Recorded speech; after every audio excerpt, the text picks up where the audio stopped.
हम तो अपनी पार्टी को भी कहेंगे कि अगर बोलना नहीं है तो फिर कोई और काम कर ले। एक सेकंड बोलना पड़ेगा, इसलिए कि बोल बोल के एक आदमी ने झूठ की एक इमारत खड़ी की है। हर आदमी डर रहा है, एस्टेब्लिशमेंट को गालियां निकालता है, अदारों को गालियां निकालता है, इलेक्शन कमीशन को निकालता है। इसकी मर्जी का फैसला ना आए तो ये ऐसी तैसी कर देता है। हर बंदा छुपता फिरता है कि गालियां निकालेगा, सोशल मीडिया पे गद्दार गद्दार चोर नैरेटिव बना देगा, क्योंकि करोड़ों अरबों रुपए लगा दिए उसने इस काम पे। वो पैसा किधर से आया इमरान के पास? इसका तो कारोबार ही कोई नहीं है। इसे कौन पैसे देता है लोगों को बेइज्जत करने के लिए और बदनाम करने के लिए? सूरत हाल है ज़िमनी इलेक्शन के हवाले से और जो पंजाब में वज़ीर आला के हवाले से क्या अहम फैसले मुतवक्का हैं आज?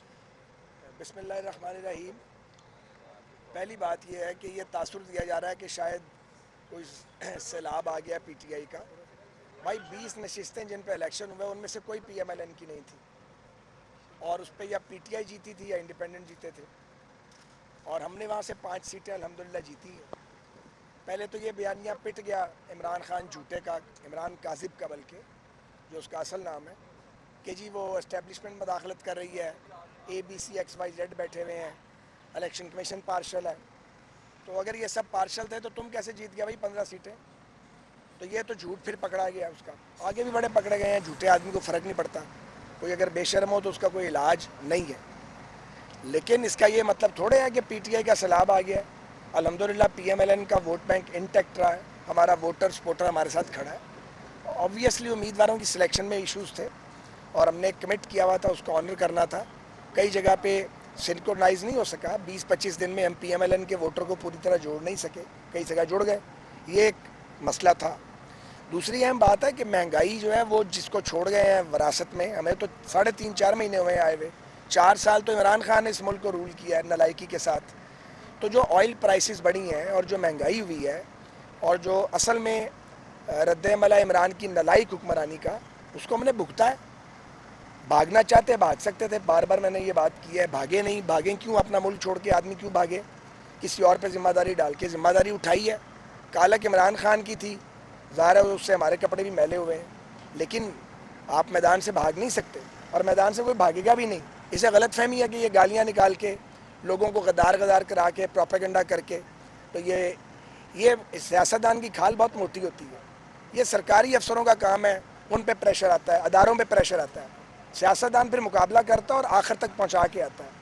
तो हम इमरान खान को और इसके फितने को भी इसके मंतकी अंजाम तक पहुंचाने के लिए पूरी जद्दोजहद करेंगे, लड़ेंगे। ये झूठा आदमी है, ये मुल्क में झूठ ला रहा है, इसने लोगों को गुमराह किया है, और हम एक गुमराह आदमी को और उसके पागल साथियों को जो ज़हनी तौर पे गुमराह हैं और फ्रॉडिये हैं, उनको इजाज़त नहीं देंगे कि वो पाकिस्तान के लोगों को डिट्रैक्ट करें और पाकिस्तानियों की मंजिल को गहना दें।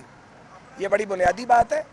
और जहाँ तक ताल्लुक़ है पंजाब हुकूमत का, हम फाइट बैक करेंगे, ये हमने फ़ैसला किया है, और ये इतना आसान नहीं है जितना लग रहा है। मैं भी एक और दो आज बातें करना चाहता हूँ। एक तो ये कि ये इमरान लाडला कब तक रहेगा, ये भी सवाल है। भाई इलेक्शन कमीशन ऑफ पाकिस्तान फ़ैसला क्यों नहीं करता? 50 बार स्टे ले चुका, ये सालों से मुकदमा चल रहा है अकबर एस बाबर का। फॉरेन फंडिंग केस पे फैसला आना चाहिए, पता लगना चाहिए, मालूम होना चाहिए कि फॉरेन फंडिंग किस किस गैर मुल्क से हुई है, कानून की कहाँ कहाँ वायलेशन की गई है। तो क्यों नहीं बताया जाता? इमरान खान के फैसले क्यों नहीं किए जाते? इसके फैसले रात को, इसके लिए अदालतें 2 घंटे में खुल जाती हैं। हमारे लिए 1.5 साल हम जेलों में पड़े रहे अदालतें इंसाफ देने के लिए, और अदालती निज़ाम तैयार नहीं था। कोई अल्लाह वाला जज आ गया तो इंसाफ मिल गया, नहीं आया तो जज साहिबान रिफ्यूज़ कर देते थे, हमारे मुकदमे नहीं सुनते थे। किस किस का नाम लूँ मैं? तो मैं गुजारिश ये करना चाहता हूँ, अदल फिर सबके लिए होना चाहिए। ये किस किस्म का अदल है कि एक तरफ फैसले ही नहीं आ रहे, एक तरफ कोई छू भी जाता है तो जनाब अदालत खुल जाती है उसके लिए और उसे इंसाफ मिलना चाहिए। इंसाफ फिर सबको मिलना चाहिए। इंसाफ पाकिस्तान के आम आदमी को क्यों नहीं मिलता, जो 20-20 साल जिसके मुकदमे पड़े हुए हैं, उसे पूछने वाला कोई नहीं है। हम तो अपनी पार्टी को भी कहेंगे कि अगर बोलना नहीं है तो फिर कोई और काम कर ले। एक सेकंड बोलना पड़ेगा, इसलिए कि बोल बोल के एक आदमी ने झूठ की एक इमारत खड़ी की है। हर आदमी डर रहा है, एस्टेब्लिशमेंट को गालियां निकालता है, अदारों को गालियां निकालता है, इलेक्शन कमीशन को निकालता है। इसकी मर्जी का फैसला ना आए तो ये ऐसी तैसी कर देता है। हर बंदा छुपता फिरता है कि गालियां निकालेगा, सोशल मीडिया पे गद्दार गद्दार चोर नैरेटिव बना देगा, क्योंकि करोड़ों अरबों रुपए लगा दिए उसने इस काम पे। वो पैसा किधर से आया इमरान के पास? इसका तो कारोबार ही कोई नहीं है। इसे कौन पैसे देता है लोगों को बेइज्जत करने के लिए और बदनाम करने के लिए?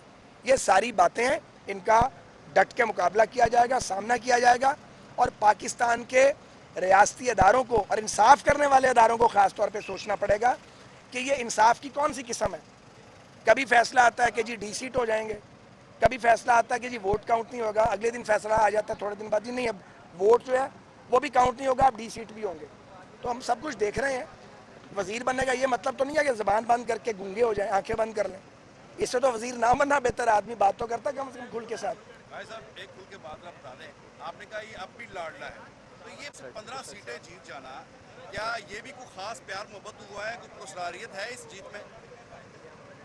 मैं नहीं समझता, गलत इल्ज़ाम तराशी बिल्कुल नहीं करनी। इलेक्शन जो है वो उन्होंने जीता है, उसमें बहुत सारे फैक्टर हैं। पहली बात है, फिर मैं कह रहा हूँ इलेक्शन जीतना चाहिए था ना उसको, सीटें उसकी थी, हमारी तो थी नहीं। हमने तो सारी आ रही थी, 5 जीत गए हम उसमें से, ये वाज़ेह बात है। दूसरी बात ये है, उम्मीदवार बाज़ जगह पर उनका मसला था, क्योंकि एक आदमी 4 साल आपकी पार्टी के खिलाफ रहा हो, काम करता रहा, वो तंग भी किया उसने, उसके साथ लोगों को कंफर्टेबल करना चंद दिनों में मुमकिन तो आसान नहीं है, मुश्किल काम था। फिर सबसे बड़ी बात यह है, या मुल्क डिफ़ॉल्ट होता या आप कीमतें बढ़ाते, तो आप कीमतें बढ़ा के इलेक्शन में चले गए हैं। या मुझे कहने की इजाज़त दें, उधर से कीमतें बढ़ी हैं, उधर से इलेक्शन में धक्का दे दिया, जाओ जाके इलेक्शन लड़ो। तो बात हमें समझ आती है। बहुत मेहरबानी।